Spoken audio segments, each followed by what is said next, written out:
నమస్తే TNT Telugu world కు స్వాగతం.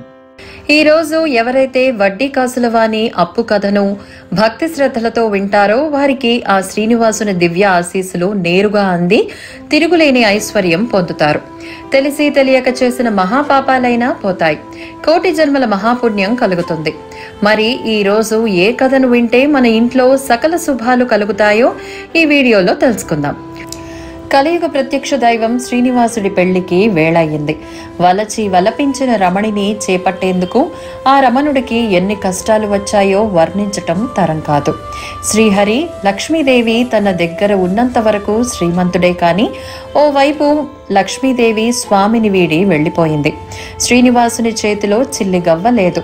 లక్ష్మీదేవి లేని దగ్గర లెక్క ఎక్కడిది, రొక్కం ఎక్కడిది? మరోవైపు ఆడపెళ్లివారు ఆగర్భ శ్రీమంతులు.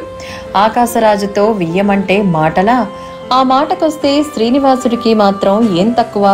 కానీ కాలం గాలం వేసి పరిస్థితులు పేదరికానికి దారితీశాయి. కాలాతీతుడు అయినటువంటి స్వామికి అన్ని విదితమే అయినా విధిని విస్మరించరాదన్న బాధ్యత.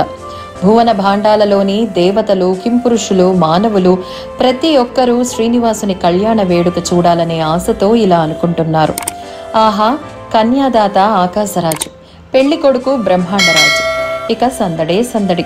దేవాది దేవతలు, ఆదిదేవుడు బ్రహ్మదేవుడు, వారి భార్యలు, పరివార జనాలు, ఋషులు అందరూ శ్రీనివాసుని కళ్యాణమూర్తిగా చూడాలని ఉవ్విళ్ళూరుతూ వచ్చేశారు.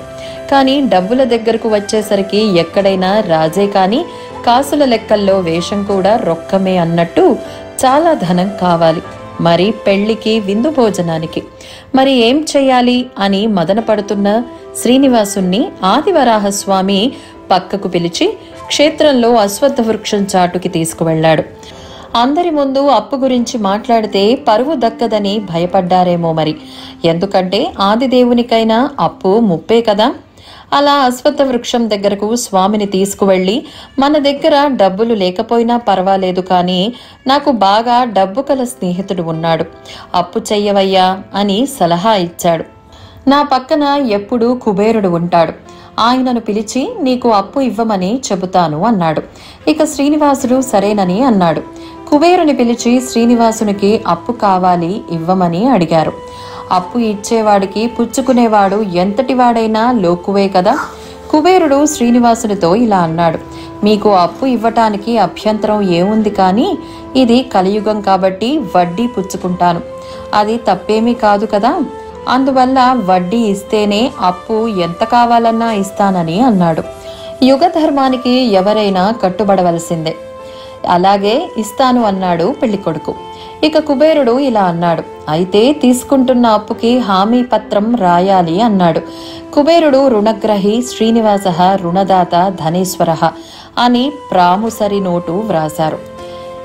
హేవిలంబినామ సంవత్సరే చైత్రశుద్ధ దశమి మందవాసరే అంటూ అశ్వత్థ వృక్షం కింద నిలబడి 14 లక్షల రామచంద్రమూర్తి ముద్రలు కలిగిన బంగారు కాసులను, అంటే శ్రీరామ మాడలను ప్రతి 100 కాసులకి 1 కాసు వడ్డీ ఇచ్చేటట్లు, యుగాంతం అయ్యేసరికి అసలు తీర్చేటట్లు నోటు రాసి ఇచ్చి డబ్బు ఇమ్మని అడిగాడు స్వామి. అప్పుడు కుబేరుడు నోటు రాసి ఇచ్చినందుకు సంతోషమే కాని యుగధర్మం కనుక సాక్షి సంతకం ఉంటేనే డబ్బు ఇస్తాను అన్నాడు. ఇక శ్రీనివాసుడు చతుర్ముఖ బ్రహ్మ వంక చూశాడు. ఆయన నేను సాక్షి సంతకం చేస్తానన్నాడు. ఒక సాక్షిగా కొడుకు ఉన్నాడు.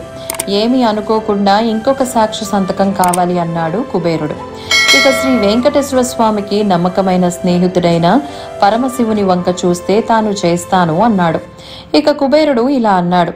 మీరు పెడితే ఇంకా మాకు సంతోషం, తప్పకుండా ఇచ్చేస్తామన్నాడు. కుబేరుడికి పరమశివుడు సాక్షి సంతకం పెట్టాడు. అప్పుడు మెల్లగా కుబేరుడు 3 సంతకం పెడితే ఎంత బాగుండో అని బలంగా అన్నాడు. అప్పిచ్చేవాడు ఎంత నాటకీయంగా అందంగా మాట్లాడాడో చూడండి.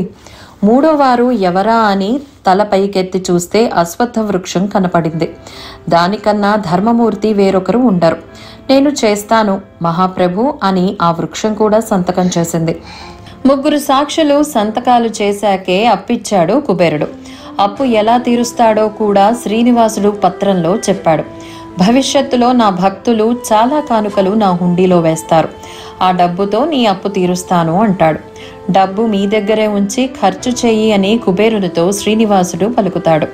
ఇక పెళ్లికి అప్పు దొరికింది కనుక అప్పుడు పెళ్లికి విందు భోజనాలకి కావాల్సిన సరుకులు తెప్పించారు.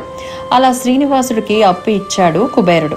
అప్పు కోసం ఆ శ్రీనివాసుడు ఆ కాలంలోనే ఇన్ని పాట్లు పడ్డాడు. ఇప్పటికీ ఆ పత్రం తిరుమలలో ఉంది. అందుకే మొక్కు పిండైనా సరే మొక్కులు వసూలు చేసుకుంటాడు ఆ వడ్డీ కాసులవాడు. ఆ విధంగా శ్రీనివాసుని పెళ్లి రంగరంగ వైభవంగా జరిగింది. ఈ కథను ఈ రోజు ఎవరైతే విన్నారో వారు అదృష్టవంతులు. వారి యొక్క జన్మజన్మల పాపాలు మొత్తం ఈ రోజుతో పోతాయి. సకల శుభాలు కలుగుతాయి. ఇలాంటి వీడియోస్ కోసం మా ఛానల్ని సబ్స్క్రైబ్ చేసుకోండి. మా వీడియోస్ కనుక నచ్చినట్లయితే లైక్ అండ్ షేర్ చేయండి. ధన్యవాదములు.